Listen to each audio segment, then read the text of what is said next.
Hi and welcome to my succulent YouTube channel. So in today's video I'm going to show you what I do when I purchase a new succulent. So I recently bought a new Echeveria Lola from a garden centre and I'll just be showing you how I prepare it for its best chance of survival in my collection. So keep watching. So in today's video I'm going to show you what I do when I purchase new succulents. This one I actually got from a garden centre. I've already got this one. It's a beautiful Lola, which is one of my favourites, but when I see them and they are just calling my name, it's really hard to say no. So yeah, this one came home with me and I'm okay about it. I'm not sad, but oh my goodness, look at it. So what I do when I get new succulents, let's get into it. So first things first, I like to just have a look at what substrate it's been in. So usually I always find when you get them from a garden centre, they're always in something that retains so much moisture, which is completely opposite to what succulents need. It blows my mind that garden centres do this, but they just don't seem to have much knowledge, in my area anyway, on succulents, which I find really strange. But yeah, so what I would do is just remove this substrate.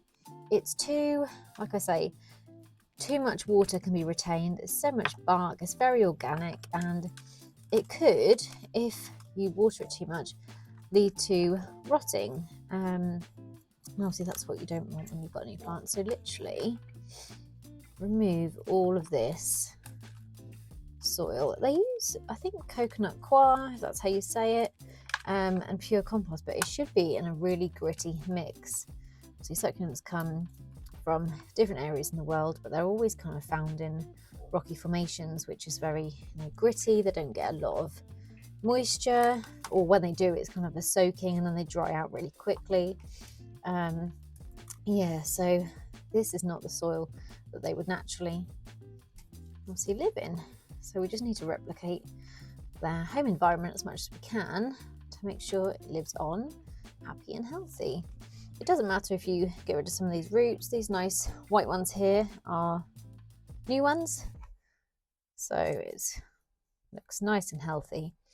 So once we've got rid of all this soil, actually this is not too bad. Sometimes you get them and the soil is so compacted because they've been in there for such a long time, but this one's quite good. So you've got some lovely roots here, nice and healthy. Just check for any bugs and things, but yeah, perfect. So in the next step I would just remove any old leaves at the bottom here. See, when succulents grow, they grow from this center point here. So these are the newer leaves, and as you get to the outside they are the older leaves. So these ones are what I use to grow new roots, maybe grow some pups. It's just where the plant gets its energy from. So you can just get rid of these ones, are completely depleted. These ones are a little bit squishy, so they're obviously doing something as well. If you wanted to propagate it, you could take some leaves. I'd probably try and take them from like this level, which are a lot firmer, and maybe even this level. You could just pop some leaves off and propagate your new purchase while you're doing it as well. It's just quite easy to propagate while you don't have the soil, so might be worth thinking about if you've got something new that you want to obviously duplicate. And then I would just be really careful and just make sure there's no pests or anything. So mealies are the small, tiny white bugs. They're quite easy to see, really. They kind of just live, not that there's any on here at the minute, but they live kind of on the leaves. They can live in the soil around the roots. And they're just like the biggest pests. I think their life cycle is 21 days or something, very short. So obviously if you kill one, if it's already laid its eggs, you need to make sure you're keeping up with the treatment to make sure the eggs aren't hatching, and then you're having a kind of infestation happening on your plant. So it's really important to check you've got no mealies. If you have, I just use a 70% alcohol spray and I would just spray the whole plant. And yeah, that will just make sure the mealies are dead, and then I would do it every 3 to 5 days until there are no signs left. Like I say, the life cycle is quite short, so if you spray them once and you've got eggs sitting there, they can then hatch and live on. So yeah, just keep up to date with your spraying, and it doesn't damage the plant unless the mealies have already bitten into your plant. That can cause damage because the alcohol will then get into the plant that way, and it can cause some little black marks on the plant, but it's fine, they will just grow out. So yeah, luckily there's no bugs on this, so I am happy. So this mix here can be discarded, we don't need that. That's old and, like I say, not really suitable for succulents. Made a bit of a mess here. So what we'll do now is just repot the succulent into my own pot. So this one's quite a decent size. So I'm going to pot this in one of my newer pots. Obviously the roots aren't huge. So what you could do if you wanted to use a bigger pot than probably what you should do for the roots, you can add some just gravel to the bottom and then add your gritty mix if you want to just be extra cautious.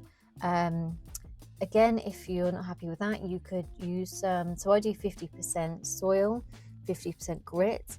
If you think maybe that's a bit too much soil for these roots, you could, you know, up the grit mixture, just so it's a little bit more what's the word, drainage. There's a lot more drainage in the soil.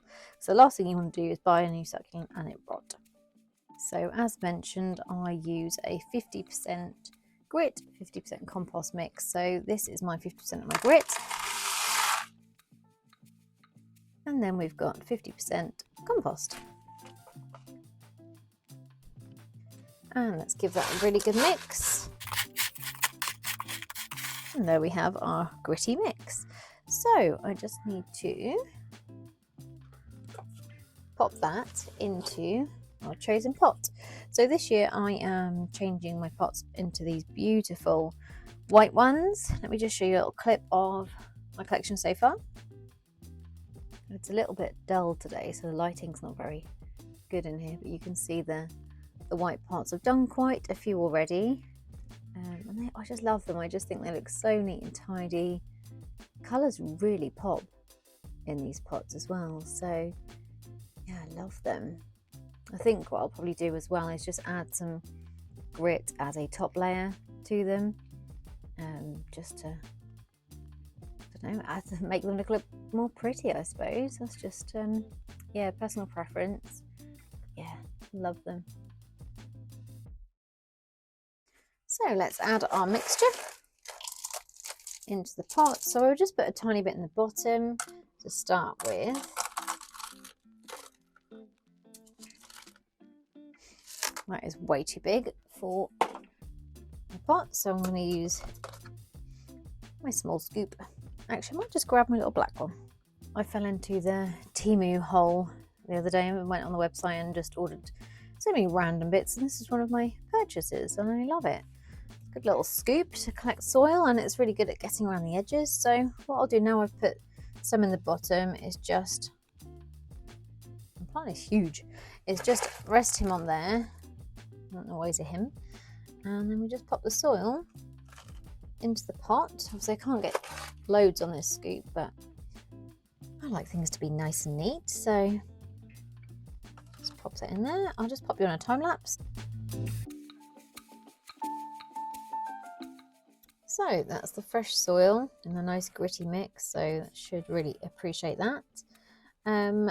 What I would do is check to see if it needs watering. This one doesn't, so my little tip is just to squeeze the leaves sideways. If they are squishy and kind of wrinkle, that means they need some water. But I would always wait until the higher ones are quite thirsty as well, not just the lower ones, just for that kind of added, you know, protection that you're not over watering them. So I just make the succulent kind of ask for water before doing so. But when you make any purchases, because obviously you're interfering with the roots, you don't want to then water them, because that can lead to rotting, just because they've obviously been tampered with a little bit. So yes, I don't need to water this plant anyway, but if you get one that is quite thirsty, just wait probably a week before doing so, just to make sure you're not obviously putting water into any damaged roots that could lead to, you know, infection or overwatering. So with regards to light levels and the care they need, I would try where possible to put them in some nice bright sunshine. Kind of contrary to belief, succulents do not need intense direct sunlight. Like I said, they're kind of grown in rocky formations, so they would get some kind of shelter from those rocks. So they just need some bright light, but it doesn't have to be direct sunshine, because that can actually burn the leaves, and that's the last thing you want to do when you've got this beautiful new plant. So at the minute it's October here, and As you can tell, probably it's a bit dull today, so they're going to get some kind of light in this greenhouse. But if you're keeping them inside, keep them on a windowsill that gets some kind of bright indirect sunlight. And yeah, water them, like I said, when they ask for it, really. If there's any questions you have on any care tips, please let me know. Look back over some past videos as well. I've got all sorts of care tips, and I also upload every Thursday. So yeah, subscribe to keep up to date with any new videos.